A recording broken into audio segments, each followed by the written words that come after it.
Buenos días, buenas tardes, buenas noches, bienvenidos a un nuevo podcast de Farmoner. Esta semana, y de manera muy sencilla, porque ha accedido extraordinariamente pronto a venir a visitarnos, contamos con la presencia del doctor Joaquín Gadea. Joaquín, Encantado. Oye, muchas gracias por venir. Un placer venir.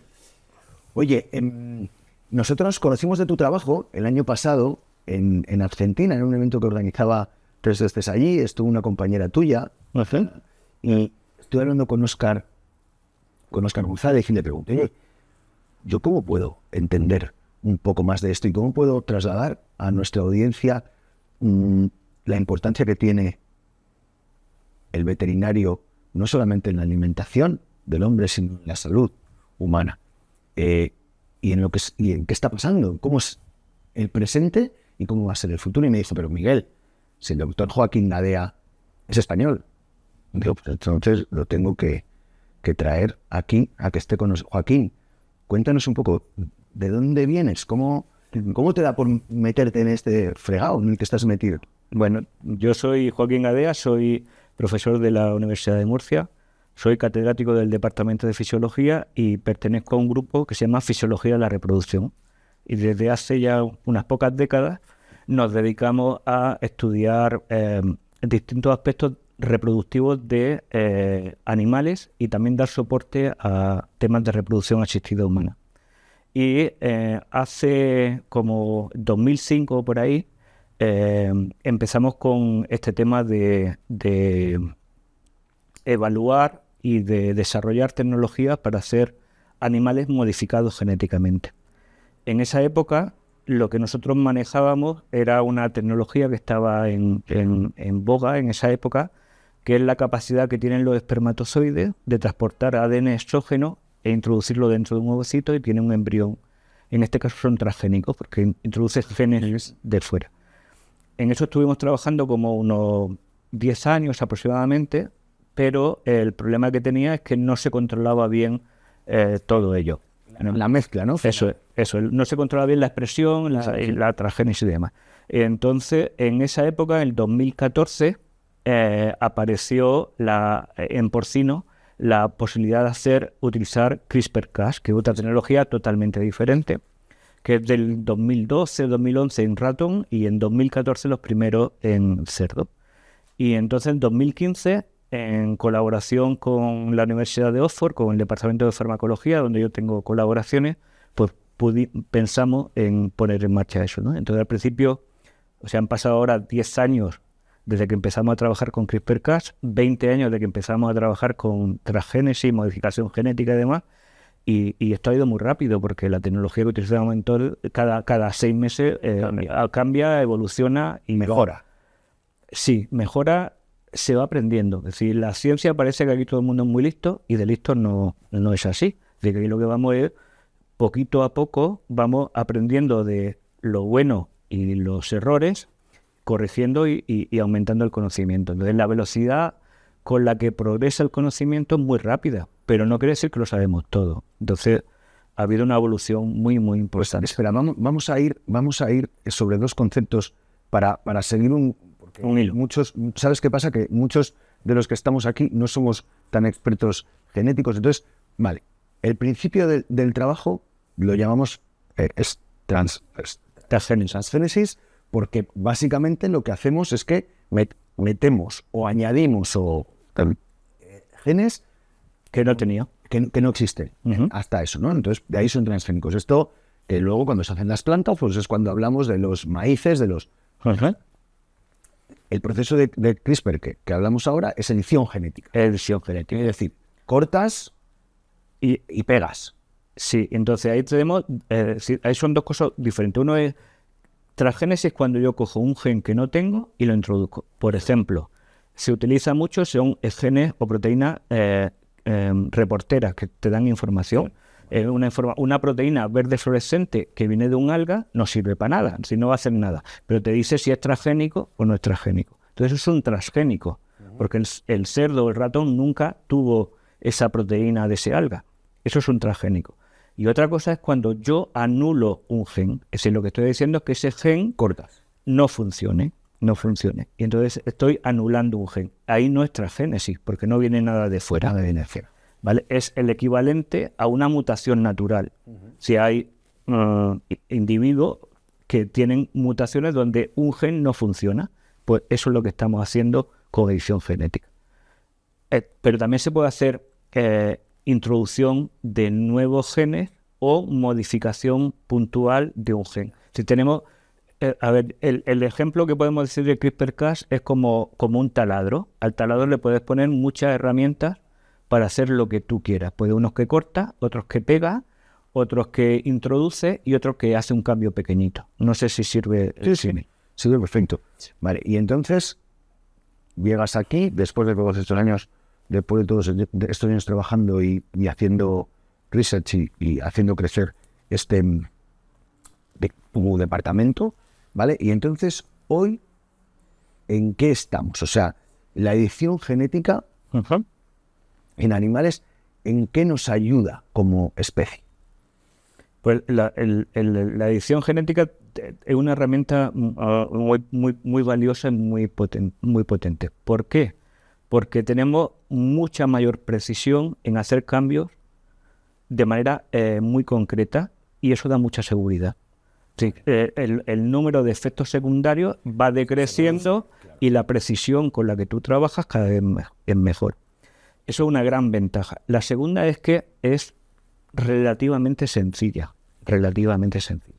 Sí, antes, para hacer un animal modificado genéticamente, pues era un periodo larguísimo. Y ahora, con menos recursos, se puede hacer y con menos tiempo. Y el tiempo aquí siempre es una cuestión importante. De hecho, lo que vamos viendo es que lo que estamos trabajando nosotros es optimizar los sistemas. Si en porcino trabajan en edición genética un número muy reducido de investigadores en el mundo, porque en ratones hay muchísimo, pero en manejar cerdos no es tan fácil, por volumen, por tipo y el número de estudios que hay en porcino son, entre comillas, limitados y proceden siempre de los mismos equipos, ¿no? Entonces, lo que estamos trabajando es en optimizar los sistemas para, al principio se hacían por un sistema técnicamente de microinyección, que necesitaba un equipamiento complejo. Nosotros estamos trabajando en desarrollo de cosas más sencillas, como otro sistema se llama electroporación, donde ya no necesitas un equipo tan complejo, más reducido, y otro que es lipofección, que necesitas todavía menos. Sí, todo eso hay que optimizarlo. Entonces, eso es lo que es la mejora del proceso de la metodología. Igualmente, CRISPR-Cas ha evolucionado. Es decir, de la primera sistema inicial de CRISPR-Cas, que era hablan de 4 generaciones. Es decir, estamos en la 4ª generación. En 4ª generación, en general. En porcino vamos por la segunda. Entonces, la primera generación en la que hace un corte y permite anular un gen en el lugar adecuado. Y ahora tenemos otra tecnología que se llama edición de pares de base. La historia es que es mucho más precisa, mucho más fácil de manejar cuando funciona y más fácil de hacer el seguimiento de que el corte que tú has producido es el correcto. Te da como más seguridad. Y estamos en la segunda. Todavía no hemos llegado a la 4ª generación, que iremos conforme vayamos. Oye, ¿utilizáis inteligencia artificial para ver modelos predictivos? ¿Cómo tenéis esa parte vosotros en vuestro laboratorio? Es plena curiosidad. Bueno, lo de inteligencia artificial, yo creo que inteligencia y artificial no cuadran mucho. O sea, lo que sí utilizamos máquinas para usar la inteligencia humana para hacer cosas. Entonces, inteligencia artificial, al fin y al cabo, son modelos estadísticos. ¿Modelos predictivos? Modelos predictivos de estadística. Eso lo usamos siempre. Sí. Siempre. Para el diseño de la sonda se utiliza modelos estadísticos que inteligencia humana con máquina. Si le queremos llamar inteligencia artificial, sí se usa porque eso está en todos lados. Oye, entonces, vale, utilizamos una técnica que lo que nos ayuda es a generar más certidumbre en el resultado, a que haya menos disparidad, que es más sencilla y que optimiza los sistemas. Perfecto. Vale, y entonces, esto lo tenemos que aplicar a cosas que sean útiles para los seres humanos. Si no, entonces, dentro de este proceso de utilidad, entiendo que vosotros, he estudiado un poco lo que hacéis, poco, no tienes que explicar porque ya sabes que soy un poco zoquete. Esto tiene aplicaciones en salud y aplicaciones productivas, o sea, en dar de comer a la gente, pero también en curarla. Entonces, me interesa que hablemos un poco, ya sabes que aquí venimos muchos ganaderos, este es un podcast un poco de andar por casa y hoy le vamos a intentar dar un poco de base científica con las carencias del entrevistador. Así que vamos a ver cómo lo hacemos. Entonces, vale, cuando vamos hacia la salud humana, primero, oye, ¿por qué los cerdos? ¿Por qué cerdos? ¿Y qué estamos consiguiendo con esto? ¿En qué estamos impactando positivamente en nuestra salud? Bueno, primero yo creo que había que explicar a la audiencia que cuando se toman un medicamento, el que sea, ha sido probado en distintas fases. Entonces eso no se toma uno ninguna pastilla, no digo marca ninguna, que no esté probada en un proceso muy bien regulado. Entonces lo primero que hay que hacer es, se utilizan el diseño in silico, es decir, artificial, para decir esto va a funcionar o no va a funcionar. Después nos vamos a células en cultivo, donde no hay animal, si no hay nada. Se prueba si eso, la hipótesis que tú tienes funciona, no funciona, hace su función. El siguiente paso es un animal de laboratorio.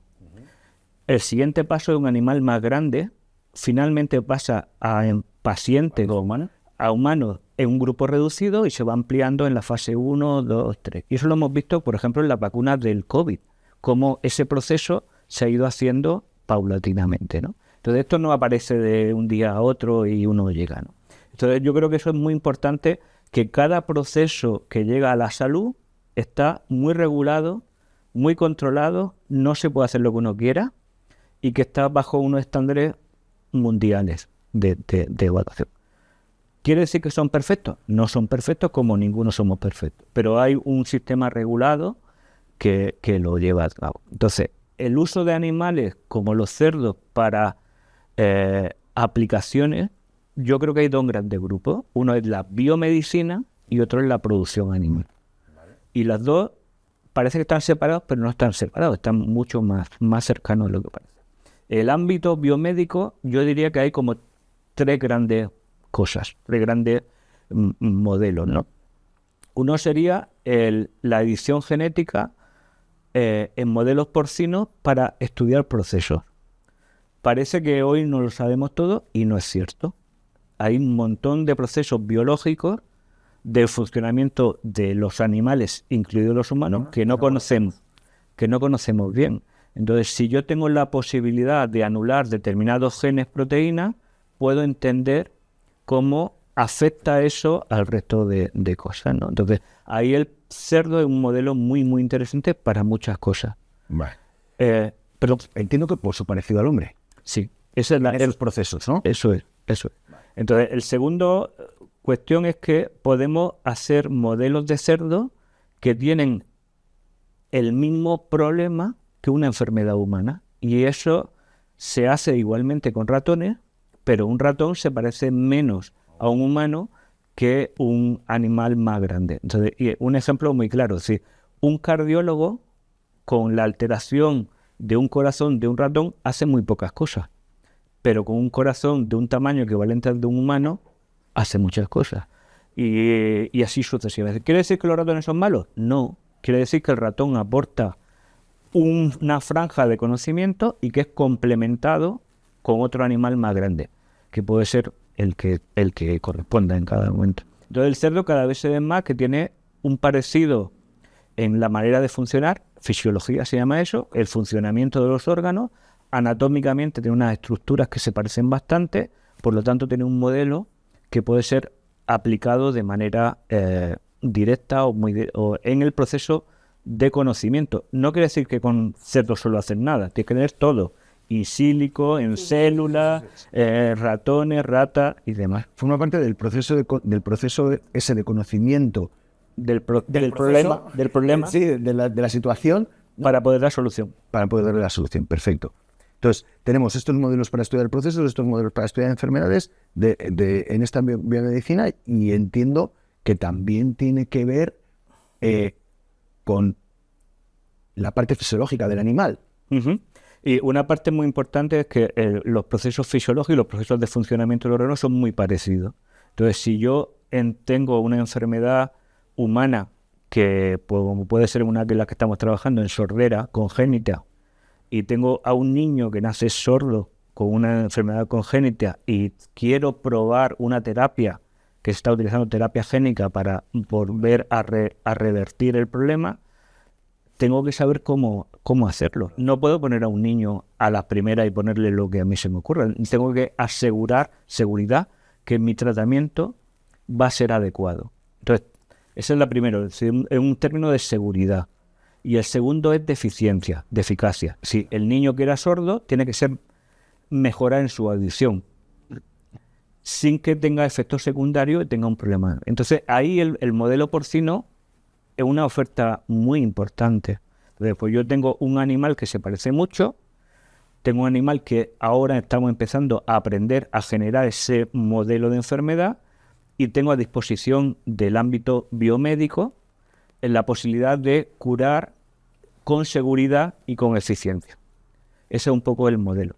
Y aquí estamos trabajando, nosotros, hay modelos de enfermedad en porcino de muchos tipos. Nosotros tenemos la suerte de colaborar con equipos médicos de muchos sitios. Si hablé antes de Oxford, donde trabajamos con un modelo de proteína determinada, trabajamos con el Instituto de Salud de Biodiagnostia en San Sebastián, con enfermedades neurológicas.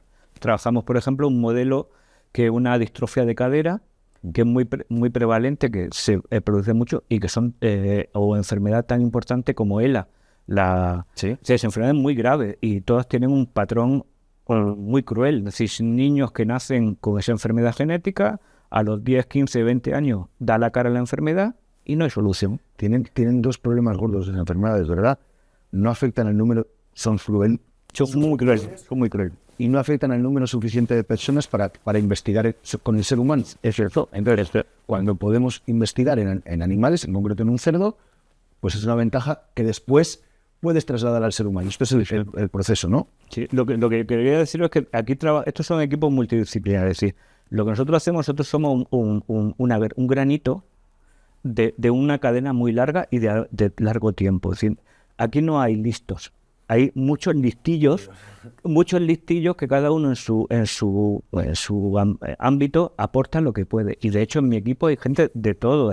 Hay cirujanos, con cerdos, cirujanos, biotecnólogos, gente que sabe mucho de genética y que saben cosas que yo no sé. Sí. Mi gran apuesta es que agrupar gente coordinar, ¿no? Que sean más listos que yo, por supuesto, y que estén motivados en trabajar juntos. Esa es la magia de... Esa es la apuesta que tenemos todos los que tenemos que juntar a personas para trabajar. Pero es que no hay otra manera, ¿no? Es que no hay otra manera. No hay otra forma. Vale, vamos... De aquí nos han salido muchas cosas que vamos a hablar después. Vamos a hablar después del veterinario, vamos a hablar de la situación que tiene ese veterinario, del formato en cómo se os ve hoy, de comunicación. Vamos a hablar de muchas cosas, pero vamos a seguir por la parte productiva. Hemos hablado de la parte médica, vamos a hablar de la parte productiva. Los animales, cuidar animales para producir alimento lo más barato posible, pero además con un animal en el mejor estado de salud que podamos tener, es un reto que nos plantea que seamos casi 9.000 millones, o que vayamos a ser enseguida 9.000 millones de personas, ¿no? Entonces, en esto, ¿qué es el aporte que vosotros hacéis en este camino? En producción animal, la aplicación de edición genética es variada, ¿no? Hay algunas cosas que podrían ser, por ejemplo, modificar las características de la canal o de la calidad de carne, que yo creo que ahora mismo la genética tradicional las puede hacer posible. No sería adecuado, ético, utilizar una tecnología cuando tiene otra, ¿no? Quiero decir, con un blue, con examinación. Tenemos margen para mejorar la calidad de carne, para que crezcan mejor y para que... Eso. O hay otras cosas como, no sé, si por ejemplo en alimentación hay algunos estudios que lo que quieren es aumentar el ratio, la cantidad de omega 3 que tiene un cerdo. Digo, bueno, pues a lo mejor lo mejor es comer una lata de sardinas el lunes, el cerdo el martes y así sucede. Y fruta todos los días y demás, ¿no? Entonces hay cosas que no tienen mucho. Pero hay una cosa que sí tiene un balance, en mi opinión, muy positivo. Y es la resistencia a enfermedades. Entonces, la resistencia a enfermedad, hay modelos en los que lo que intentamos hacer es bloquear la entrada o la multiplicación de enfermedades empíricas. Y tenemos dos ejemplos los que trabajamos personalmente, ¿no? O sea, trabajamos con PIRS y trabajamos con influenza, con gripe. ¿Vale? El PIRS, si nadie lo sabe, es una enfermedad viral que lo que produce es un daño absoluto en síndrome respiratorio y síndrome reproductivo. Abortos, mortalidad elevadísima, con unas consecuencias económicas, productivas y de bienestar terribles. O sea, terribles. Es como no sé, es como el equivalente sería a un COVID malísimo en serio, ¿no? Aquella gripe española que llamaron. Eso es. Eso es. Entonces, lo que ha habido una evolución de esta enfermedad con cepas víricas cada vez más virulentas, que es un virus que las vacunas no terminan de dar solución. Las medidas biosanitarias ayudan, pero no terminan de dar la solución, y hay una alternativa, y es que podemos bloquear la entrada del virus en su entrada con el macrófago alvear, que es donde se une. Sí, es como le quitamos la cerradura donde la llave... ¿Dónde estaba la llave, no? No puede entrar. Entonces no puede entrar en la célula y no se produce. En esto no es nuevo, esto es de los años 2016, 17, y se han producido cerdos con esta mutación en distintos lugares. Nosotros también tenemos un cerdo producido y los primeros análisis es que no replica el virus. Si se pone el virus y no como que llover, ¿no? No se entera. Está allí. Y la otra enfermedad que estamos trabajando es con influenza, que va a ser problemática, si no ya gripe. Es que la influenza hoy es porque es una zoonosis importantísima. Entonces, hoy es un problemón. Hoy en Estados Unidos tienen un problema con la gripe aviar, vacas, que es increíble. Entonces, que haya, o sea, que planteemos, y aquí luego hablaremos por eso de la labor de veterinario, porque que veamos esto como lo que es un problema de salud. Es un problema de salud general. Sí, brutal. Y además, otro problema cuando yo tengo una población porcina y llega el PIRS y me anula la producción, aquí en Europa tenemos recursos para mover, compro de un lado o de otro, pero donde se le muere su cerdo, ese señor no tiene proteína. Y si no tiene proteína, su salud humana no. Es decir, aquí es que tenemos asociado el alimento a la gastronomía, que está muy bien. Es decir, que yo tengo alimentos que me gusta o no me gusta, que está con la salsa mejor o el cocinero de tal es mejor. Pero es que hay otra, si te da una vueltecita por el mundo, y afortunadamente no la damos, la producción animal no es gastronomía, es salud. Si no tengo proteína de origen animal, no tengo salud. Es vida. Es vida. Entonces, el que tú tengas una zona donde desaparezca la producción porcina o aviar o la que toque, es que has dejado sin alimento a la gente necesario para que viva bien. Y ese es un tema que todavía no entendemos muy bien en esta zona. Es que, claro, porque es que en Europa el alimento se da por supuesto. Entonces vivimos de una manera en la que, bueno, ¿qué nos supone? Un 17% de nuestro ingreso vital, ¿no? Nos da igual. Todo el mundo puede aguantar una subida de la carne del 10%, pues como un poquito menos y ya está. Claro, yo, que como tú bien dices, viajar ayuda mucho a generar ciertas perspectivas, ¿no? Vas a partes del mundo en los que, primero, el alimento cuesta un 60% del ingreso de las personas, es decir, un 10% de subida impacta realmente en su historia, y luego no está garantizado a diario. O sea, ya no es cuánto cueste, es que no está garantizado. Es que no hay.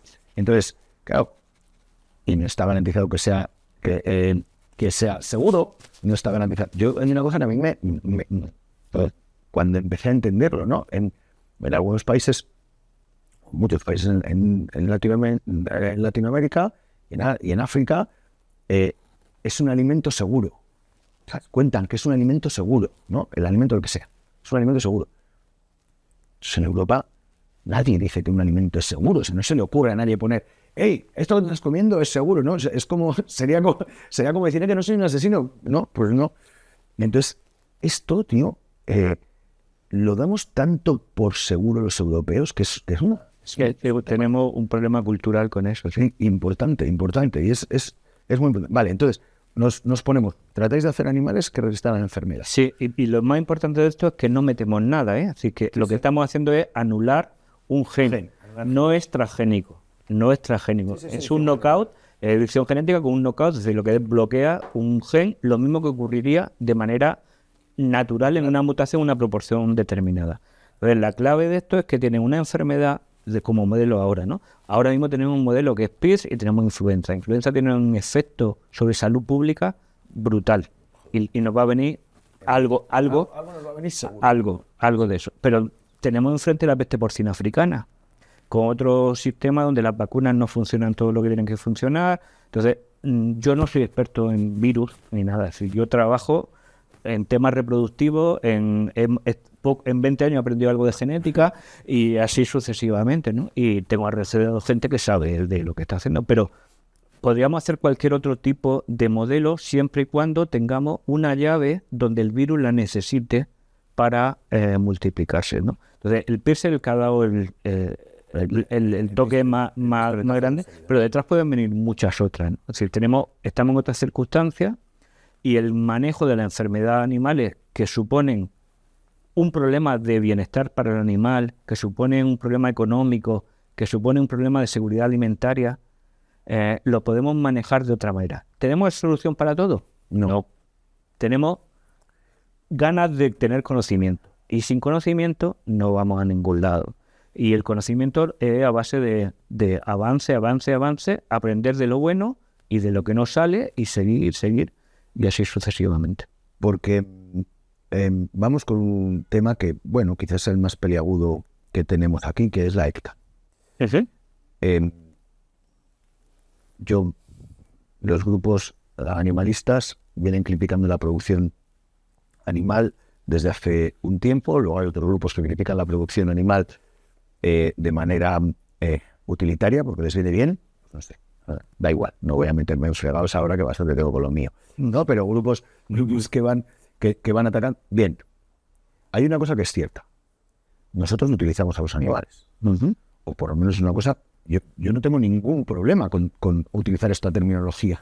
¿No? Hay un uso del animal porque creo que es igual que el león utiliza la gacela, igual que la gacela utiliza la hierba, igual que... ¿no? Esto es un ecosistema en el que nosotros estamos en una parte de la cadena que nos lleva a un punto y que además y esto bueno, si tenemos que unir la vida de un cerdo y la vida de un ser humano, ¿no? Y podemos ayudar con la vida de los cerdos, con el sacrificio de cerdos, que el ELA se erradique, pues no me cuesta nada decir que adelante, ¿no?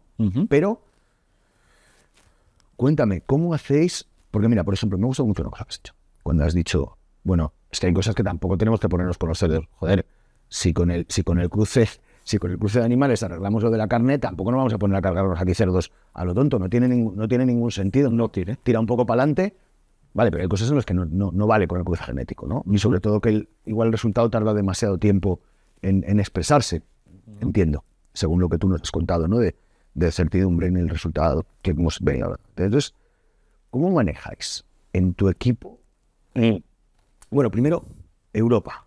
¿Cuál es el marco legal, el marco regulativo y legal en Europa? Hemos tratado dos cosas diferentes. Uno es la experimentación animal, es decir, yo para trabajar con animales en experimentación tengo unos requisitos. Y otro es organismos modificados genéticamente, edición génica. Si te parece, empezamos por lo primero. Por favor. Entonces, aunque yo sea veterinario, o ya no sé lo que soy, pero estoy veterinaria, y hice el doctorado de veterinaria, ya no sé, ahora soy un poco maestro liendre, que sabe de todo y nada entiende, pero o ilusionista, o yo qué sé, como quieras. Tú cuando planteas un modelo, un experimento, no haces lo que tú quieras, ¿no? Entonces, yo tengo que solicitar a un comité ético que está compuesto por personas de una institución es bastante multidisciplinar y hay un poco de todo. ¿Por qué hago una cosa? Entonces, lo que es más importante en ciencia, cuando nosotros comunicamos, es por qué hago una cosa. ¿Cuál es el objetivo? El objetivo. Y el objetivo no es mirarle las alas a los ángeles, es obtener un modelo de tal cual. Entonces, en ese caso, dice, ¿cómo lo voy a hacer? ¿Cuántos animales voy a hacer? ¿Qué tecnología voy a utilizar? ¿Qué posible efecto sobre los animales va a tener? ¿Y qué beneficio va a tener ese resultado, ¿no? Entonces, aquí lo que llega es a una situación de balance.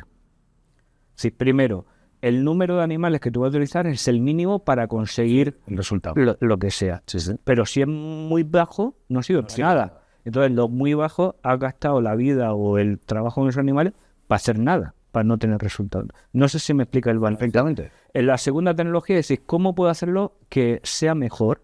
Pues lo que te decía antes, conforme vamos avanzando en tecnología, somos más precisos. Conforme somos más precisos, con menos animales conseguimos lo mismo. Se llama reducción. Las TR de la experimentación. Reducción de animales, otro refinamiento. Si yo puedo hacer transferencia no quirúrgica en vez de quirúrgica, pues tienes que utilizar mejor pues tengo la luz. O sea, esto es un poco, perdóname Joaquín, porque estoy de entenderlo yo. O sea, esto es un poco como cuando en producción tú intentas reducir el nitrógeno que utilizas o lo que estás haciendo es intentar mejorar los procesos con lo que existe para dañar lo menos posible al animal, al medio ambiente y a todo, ¿no? Eso es. Vale. Entonces, pero claro, la primera pregunta es ¿qué quieres hacer? Sí. Si yo quiero hacer un animal que tiene omega 3, pues no lo hago. Si se cae no justifica. No justifica. Pero como lo hago con la alimentación. Eso es. ¿No? Cuando estamos claros que lo que yo pretendo hacer solo se puede hacer de esa manera y tiene un beneficio real, mensurable, medible, entonces cuando digo cómo lo voy a hacer y lo evalúo. Y otra cuestión es a quién le pregunto. Si yo le pregunto al hijo, a los padres, abuelos, familiares de un chico de 15 años que está en una silla de ruedas, ¿cuál es su respuesta? Yo ya la sé. Es evidente. Yo ya la sé. Es su sensibilidad y su punto de vista no es la misma que la de otro lado. Entonces, ¿tienen razón en la familia del niño de silla de ruedas? Parcialmente. Entonces hay que balancearlo, Si puedo hacer cualquier cosa para salvar a ese niño de silla de ruedas, no puedo hacer cualquier cosa. Tengo que hacer las cosas que tengan un balance razonable. Y ese balance razonable es dinámico, porque conforme avanzamos en el conocimiento, la situación se reevalúa continuamente. Entonces, en términos generales, no es conseguir un papelito que te dé permiso, es tener la sensación de que lo que tú estás haciendo, evaluado por fuera y de manera objetiva dentro de las limitaciones, es correcto. Y está haciendo lo mejor que se puede y tienes la sensibilidad de que como hay algo mejor, al día siguiente lo voy a implementar y lo voy a poner. Claro. O sea, esa evolución, digamos, es una evolución que aplica a procesos, que aplica al formato de trato de animal, que aplica todo. a la evaluación que te van a hacer a ti después de ese formato, ¿no? O sea, quiero decir, si tú empezaste un proyecto ayer, hace 2 años, y 2 años después hay procesos nuevos y tú sigues implementando el otro, te pueden parar. Es que tienes que parar. Que tienes que parar. Sí, yo he sido veterinario inspector, yo soy funcionario de la Generalitat Valenciana y he inspeccionado granjas y demás. Sí. Y quiero decir que me he visto en los dos lados. Es decir, aquí lo que funciona es el sentido común. Claro. Entonces, hay una regulación que te regula, pero la mejor regulación es la autocrítica y la formación, es decir, el autocontrol de que no haga. No, es decir, yo llevo muchos años haciendo investigación, conozco gente de todos los países y mucha gente loca no he encontrado. Tal cual. Es decir, no la he encontrado. Hay gente que hay veces que está un poco más sentado, otras veces menos, pero gente loca no he encontrado. Entonces yo creo que el proceso de regulación, de autocontrol y de control externo es suficiente para hacer las cosas bien. Y es bueno que la sociedad nos demande cambios. Por supuesto, mejor. Es bueno. O sea, yo creo que hoy, yo siempre lo hablo, yo creo que hoy estos grupos animalistas que nos traen a mirar cosas, hoy se producen animales mucho mejor, hoy se cuida a los animales muchísimo mejor que se cuidaba hace 25 años, y uno de los motivos, además de toda autorregulación, no sé qué, la presión externa. Sí. Y es buena, o sea, y no debemos negarla. Hay que balancear, ¿no?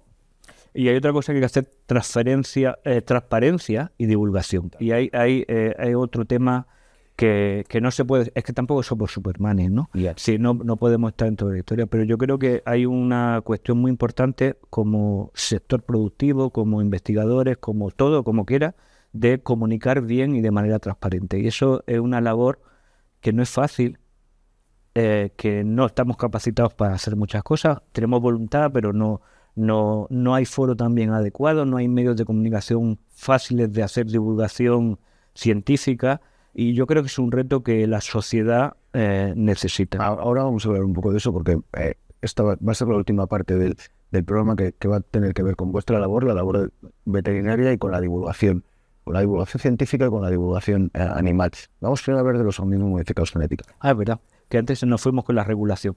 En la regulación europea, que son de los aproximadamente empieza en los 90, es muy estricta, ¿no? Es decir, hablaba en esa época, no había edición genética, lo que había era transgénesis. Es decir, yo cojo un gen de uno y lo meto otro. Y además venía influenciado por el desarrollo que se había hecho en Estados Unidos con las plantas. Sí, con maíz y soja, ¿no? Sí, que se había hecho de una manera muy rápida, que no dio tiempo al legislador a seguir. Porque el legislador va más lento, y es normal que vaya más lento. Otra cosa es que lleve un ritmo, ¿no? Debemos decir que lleve un ritmo, pues es normal que vaya más lento. Entonces, ahora hay una situación nueva donde ya no hay transgénesis. Entonces, lo que hay es una edición genética con organismos que no incluyen en su genoma ningún transgen externo. Estamos hablando de otra cosa. Sí, es esto. Sin embargo, ¿tú crees que la percepción del público hoy ha cambiado? O sea, quiero decir, ¿entienden que un transgénico y un organismo modificado, editado genéticamente, no son lo mismo? No puede entenderlo porque no somos capaces de divulgar información genética básica o biológica básica, ¿vale? Entonces seguimos en los colegios que la gente aprueba cosas, pero no es decir, tenemos un modelo educativo como muy reglado y muy cuadriculado, que dificulta que la gente aprenda sucesivamente cosas nuevas que le va llegando, porque eso lo estudió en su momento. Ya si no estaba, no entra en su. O llegamos a conversaciones de cuñados, de tal, porque opino, pero no tengo conocimiento. Entonces tenemos un problema importante, porque el desarrollo científico va muy rápido, y la transmisión o entrada de esa información a la población no tiene canales con la misma prevalencia. Perdón, que me enrollo y no. Pero es que es una realidad. Es súper interesante. Es que es una realidad. Hablemos esto porque es una realidad que existe así. Entonces, ahí hay un problema. Entonces, la población no sabe distinguir. Entonces, y seguimos teniendo, por ejemplo, que lo natural es bueno y lo artificial es malo. Si tenemos, como hablamos, son posturas bipolares, ¿no? 1-0, blanco y negro, Madrid-Barcelona, y en medio no hay nada. Y no, las cosas son mucho más complejas, y tienen matices, y tienen situaciones. Entonces, eso no es todo como un posicionamiento muy bipolar. Así que la transgénesis no ha podido ser más útil para el desarrollo humano hoy. O sea, ha tenido una utilidad enorme. Y de repente hemos estigmatizado poniendo, ¿no? Parece que todo esto de transgénesis tiene que ver con cerdos de 5 patas y con maíces que matan a las abejas, ¿no? Y que esto es todo lo que hay. Y hoy somos 9 millones de personas que comen. Sí. Yo creo que esto es de una herramienta. Las herramientas tecnológicas son herramientas. Sí. Y se pueden hacer para hacer mucho bien, mucho mal, bien moderado, y hay que tener balance. ¿Qué aportan? ¿Cómo hay que usarlas bien y no? Entonces, volviendo a la legislación que hablábamos antes, ya hay un salto importante, y es en vegetales. Es decir, la Unión Europea, que hasta hace 2 días era muy estricta, y decía que edición genética seguía siendo para ellos equivalente a OMG y sé que ya no. Entonces ahora ha buscado unas palabras que se llaman como nuevas técnicas genéticas o algo así, tienen un eufemismo, una palabra eufemismo para decir esto es diferente. Y ya se está abriendo, distinguiendo lo que es modificado genéticamente transgénico de lo que es editado. Porque es que si no nos vamos tarde. Ya. Sí, vamos tarde. Entonces, en animales hay países que ya están distinguiendo entre lo que es editado y de lo OMG. Entonces, un OMG es regulado con unas condiciones muy estrictas. Edición, si tú estás haciendo cosas diferentes, tiene que ser regulado de manera diferente. ¿Cómo hacerlo? Como diga el legislador, pero es otra cosa. Es otra cosa. Entonces, hay países que ya distinguen. Recuerdo ahora Argentina, Canadá, Japón, Estados Unidos y alguno más que se me olvida, que ya distingue técnicamente lo que hay. Entonces ahora el proceso de evaluación y de aprobación de esos productos que llegan al mercado será el que sea. El que diga el legislador, pero no tiene que ser el mismo que de los otros. No, porque estamos en una situación diferente. Entonces ahí yo creo que estamos en fase de que pronto estén aprobadas cosas que sean pioneros y vayan abriendo el mercado. Y el pionero en Europa va a ser las plantas. Sí, claro, sí, porque es lo que hay. Con lo que hay y además que tiene yo no entiendo mucho de plantas, pero tiene un efecto inmediato brutal, es decir, resistencia a enfermedades, mejora de sequía. Y la situación que nos viene de cambio climático, o como lo queramos llamar, bueno, es la que es. Es decir, que estamos en diciembre y estamos en manga corta. Tal cual. Entonces, nuestros animales, nuestras plantas, no pueden vivir en las mismas condiciones en las que estamos ahora. Entonces, aquí vamos a ir a una velocidad rapidísima que la tecnología de edición génica puede ayudar.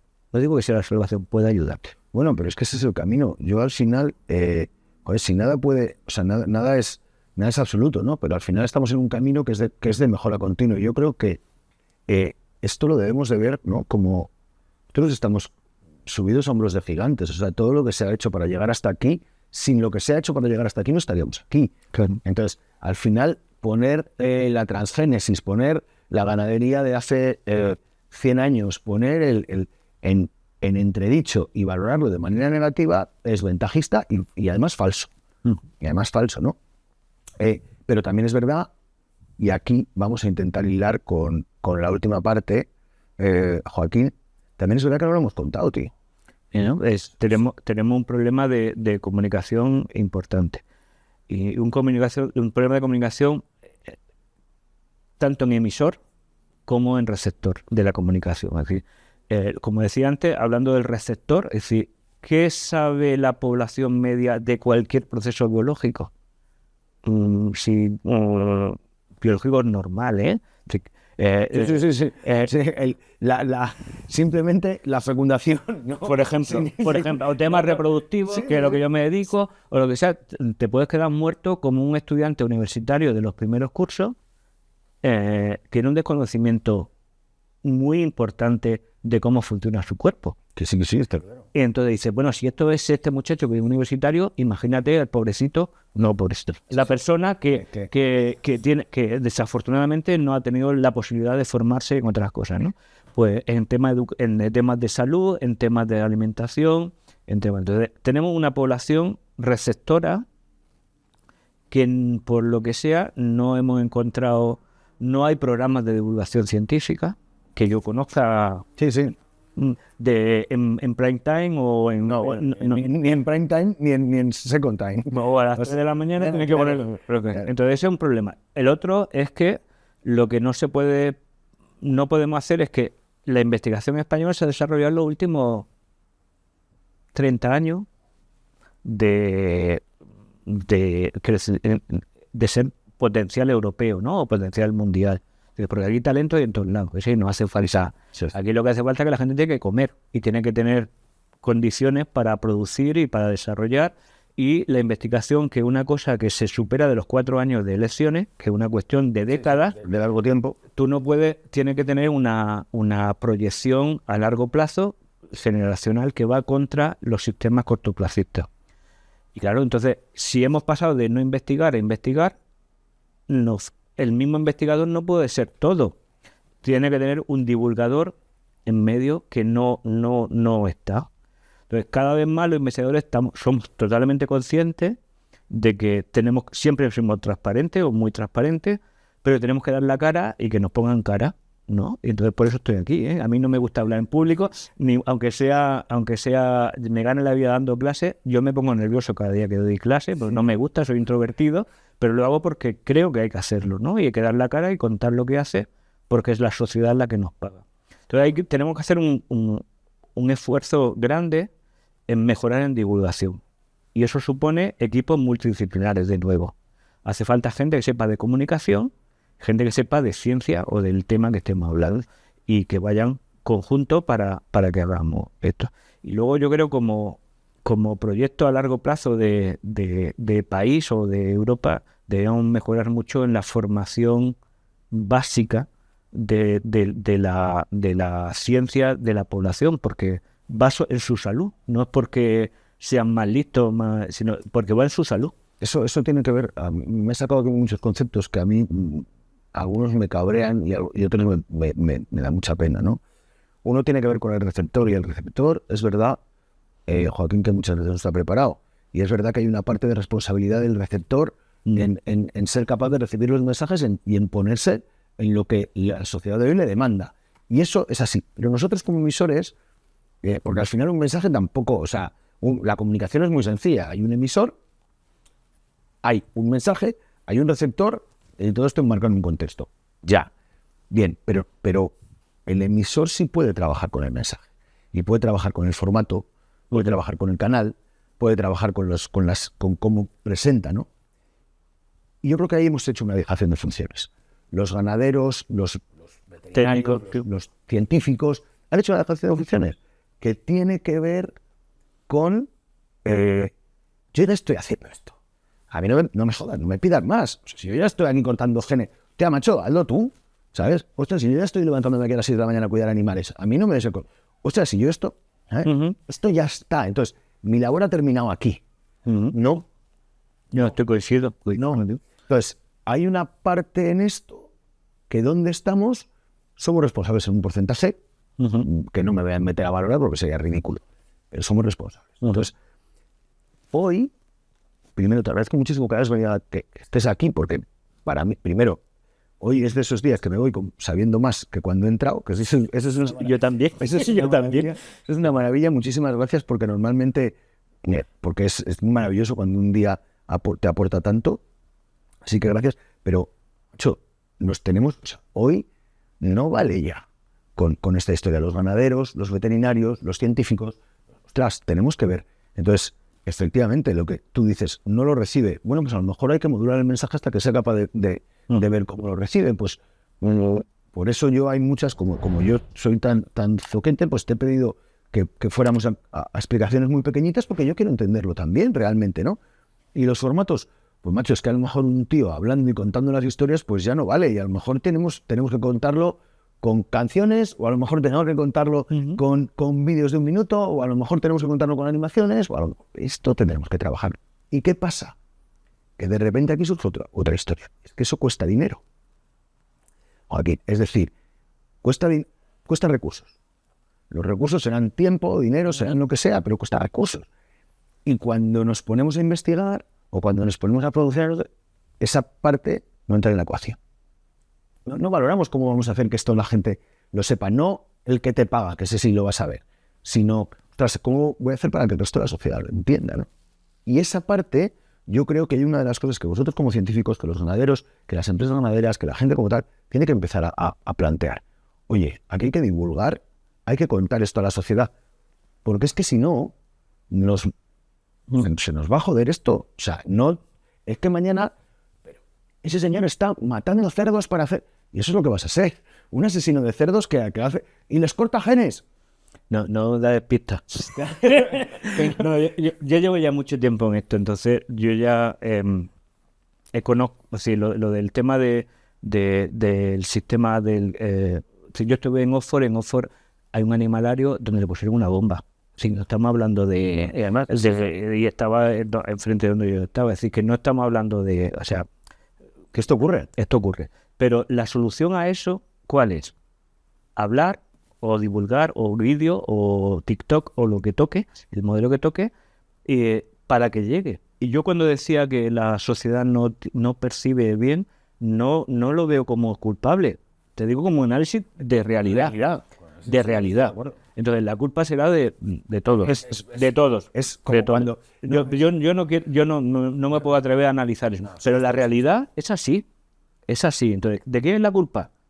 De todo el mundo. Da igual cuál es la solución, que es lo más interesante. Nuestra.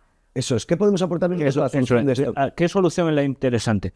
Pues yo llevo los últimos años haciendo muchas horas de mi cosa, intentando hacer divulgación de todo tipo. De todo tipo. Claro, ¿cuál es el problema? Cuando no tengo dinero ni para pagar a los investigadores que tengo conmigo, que es una vergüenza, que es una vergüenza, o no tienes recursos, o uno mismo tiene que hacer muchas cosas de todo, desde limpiar animales hasta no sé qué, que a mí eso me caen los anillos, pero no puede ser, no hay. Entonces ahí hay quiero decir que también un problema te digo, del sector de innovación y de investigación, que tampoco hemos transmitido que eso es importante. Entonces, yo he estado viviendo en Inglaterra y a mí en cualquier sitio me preguntaba, ¿usted qué hace? Pues investigo no sé qué, no sé cuánto. Y te decía, sí, cuénteme. Y decía, ¿por qué hace eso un británico y no lo hace un español? Que no le pregunta a nadie nunca. Me preguntan si doy clase. Sí. ¿Vale? Entonces dice, ¿cuál es el modelo? Porque ellos perciben que lo que tú hagas, que no saben lo que es, repercute en él, su hijo o su nieto. Y ese es el mensaje que quiero decir. Es decir, que lo que hagamos ahora, nosotros estamos medio amortizados, pero tu hijo o tu nieto o lo que venga va a depender de lo que tú avances o promueva o divulgue o lo que sea. Y esa es la idea. Y eso es muy difícil de gestionar. Yo estoy tremendamente de acuerdo contigo y creo que al final en esto no se trata de buscar responsables, sino de ver cómo nosotros podemos actuar para que esto cambie. Tú has venido aquí a apoyar esta idea que con tu tiempo, con tu dinero, con tus recursos, con tu vida, te has venido aquí y nosotros pues estamos intentando trasladar estos mensajes a todo el mundo y al final somos nosotros los pequeñitos, los que vamos a hacer que las cosas cambien y lo vamos a conseguir. Yo lo tengo claro porque además no queda otra. No hay otro camino. Y ahora, para terminar, yo quiero hablar un poco de la labor del veterinario. Porque, soy hijo de veterinario, primo de veterinario, o veterinaria, tengo en mi familia, no tengo hijos, no sé que tampoco sé si seré padre de veterinarios, espero que sí, pero todavía me falta la A en este abecedario, ¿no? Bueno, entonces, la labor de... Yo estoy notando... Cuando yo tengo 46 años, cuando yo tenía 4 o 5, vivía en un pueblecito pequeño en el que el veterinario era tan importante como el médico. Sí, una fuerza viva. Era una fuerza viva del lugar, ¿no? Eso se veía incluso en el sueldo que el veterinario percibía.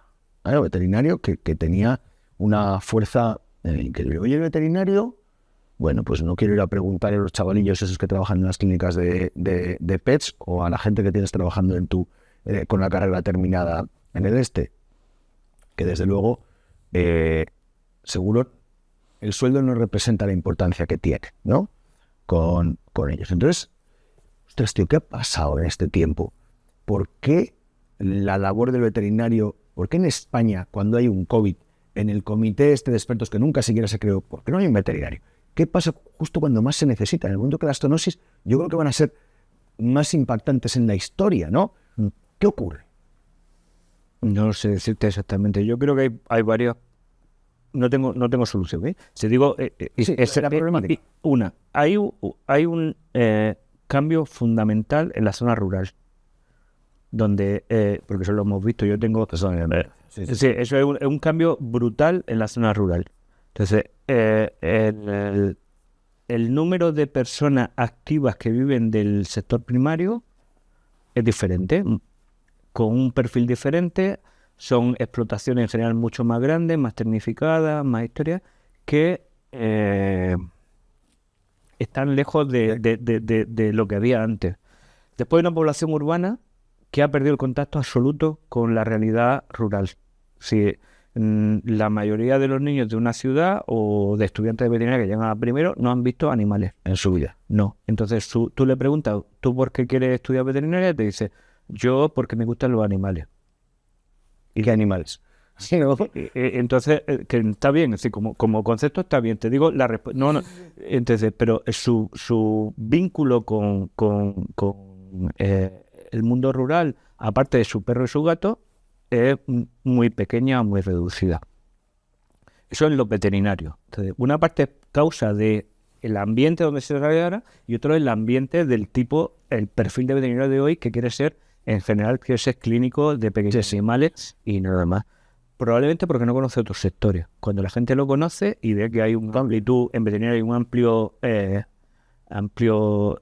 tipo de posibilidades de trabajo con una importancia, como decía, brutal, no están. Otra realidad es que el sistema de formación que tenemos no está asociado al Ministerio de Sanidad, no digo ministerio, sino a la pirámide de sanidad solo, o de agricultura solo, o de medio ambiente solo, está dispersa. Y eso, a diferencia, por ejemplo, de un odontólogo, para no poner un medio, está clarísimo. Un odontólogo depende de la Consejería de Sanidad, del Ministerio de Sanidad y del Departamento de quita fuerza, ¿no? Claro, está disperso. La dispersión. Está disperso. Entonces no está gestionado de manera mando único. Y eso es una cuestión importante. Y una tercera cosa, creo, es que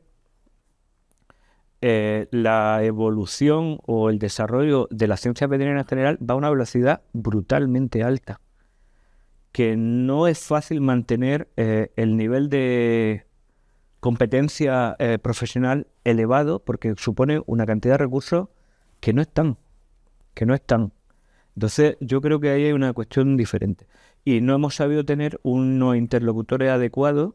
No hemos tenido un Nadal del tenis, que es muy icónico de tener. Dice, pues este señor es el listo de no sé dónde. Y la gente no sabe, por ejemplo, el que salía en el COVID en Alemania, era un señor, era un epidemiólogo veterinario, pero podía ser veterinario o de lo que sea. Es decir, el señor, la persona con capacidad de hacerlo, donde sí hay un vínculo con las zonas. Y aquí sigue igual, pero no sé, igual, por ejemplo, el modelo británico, vuelvo a decir adelante porque lo conozco un poco, es que en el sistema sanitario está incluida otras profesiones que no son directamente las clásicas. Entonces hay señores que están haciendo investigación en la misma planta donde están operando, al lado de un señor que es bioquímico, que es veterinario, o que es lo que tenga que ser, que está integrado en el sistema, porque el sistema multidisciplinar saben que le permite avanzar mucho más y está integrado. Cada uno tiene su rol, pero están dentro de un equipo. Y aquí lo de trabajar en equipo todavía no lo hemos aprendido mucho. Aprenderemos por necesidad, ¿no? A las bravas. No, por balance, pero nos cuesta, ¿no? Es decir, aquí somos todavía un poco como muy clasificados. En lo que hayas hecho. Sí. Yo es que, Joaquín, a mí me dan...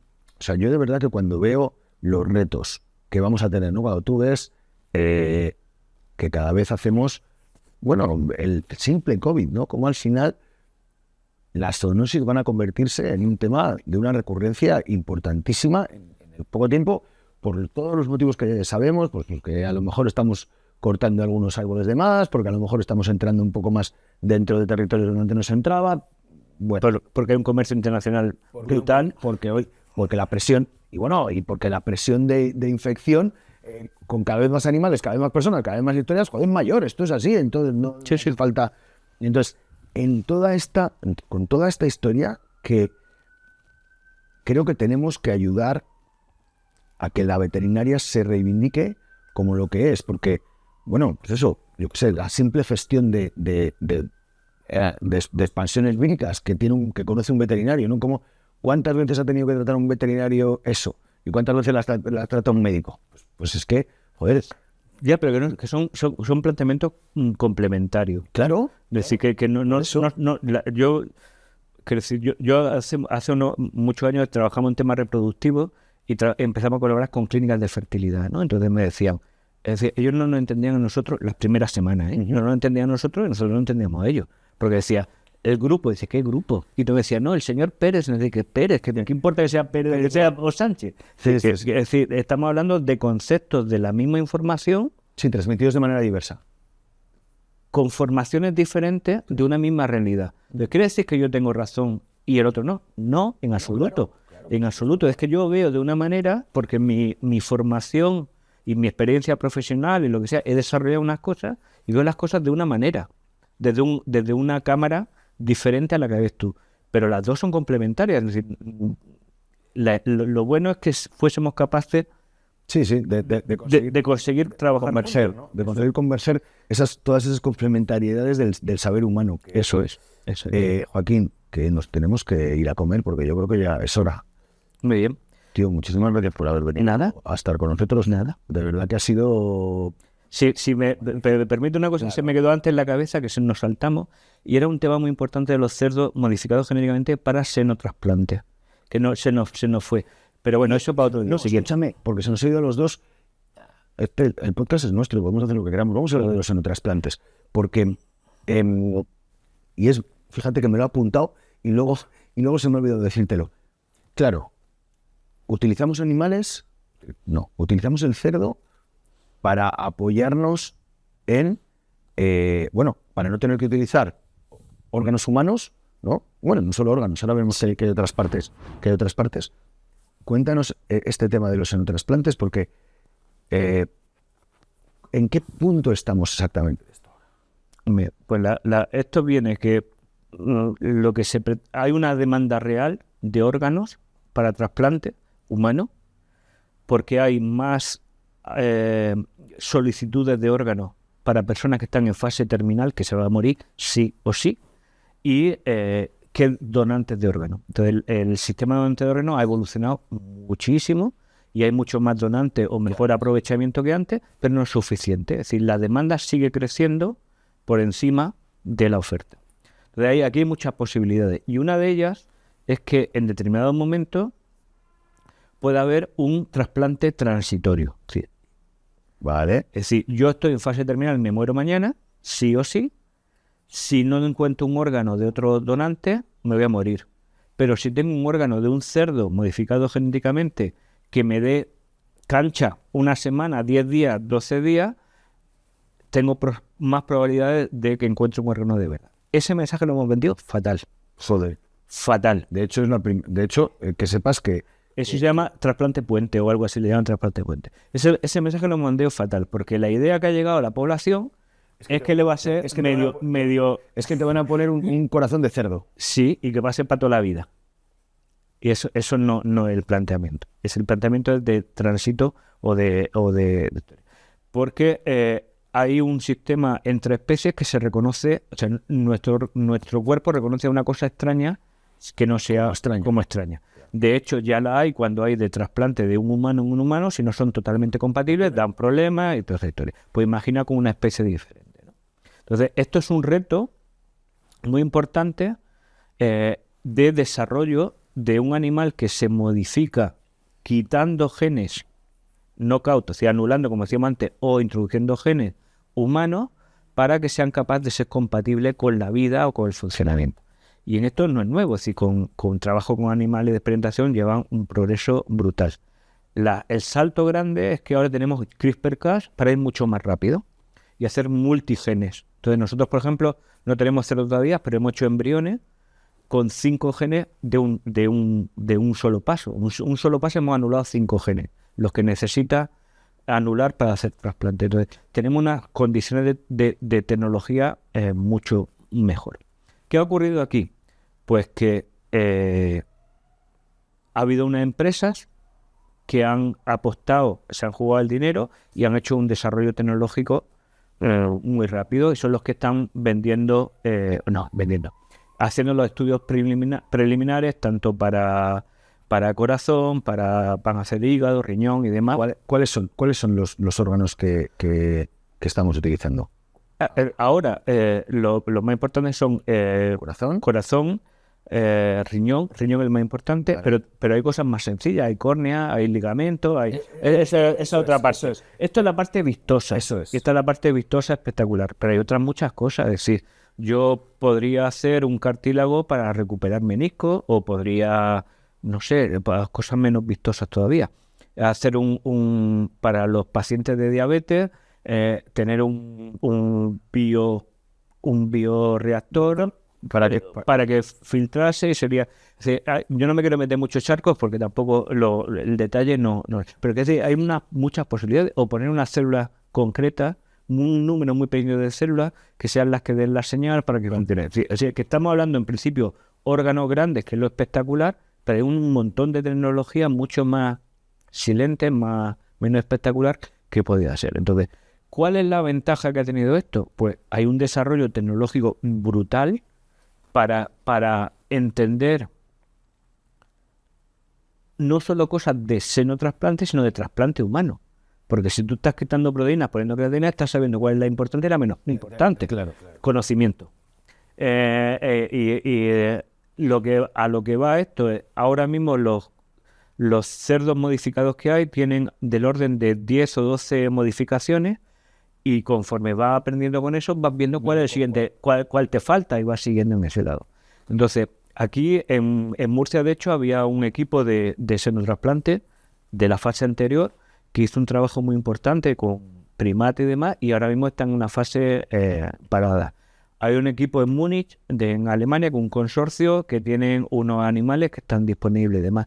Pero son cuestiones del sistema sanitario que debe hacer. Aquí lo importante también es saber que si esto tiene aplicaciones humanas, la capacidad de aprendizaje que después vais a poder utilizar los demás al rebufo de ese aprendizaje humano, es decir, al final esto es un tema, el desarrollo científico hay muchas cosas importantes para el desarrollo científico, pero uno de ellas es la pasta.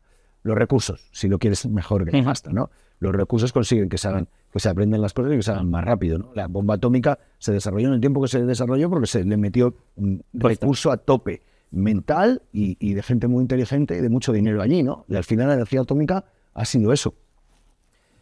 Llevar todo este conocimiento a la parte de la salud humana, que es la parte más rentable para laboratorios, ¿no?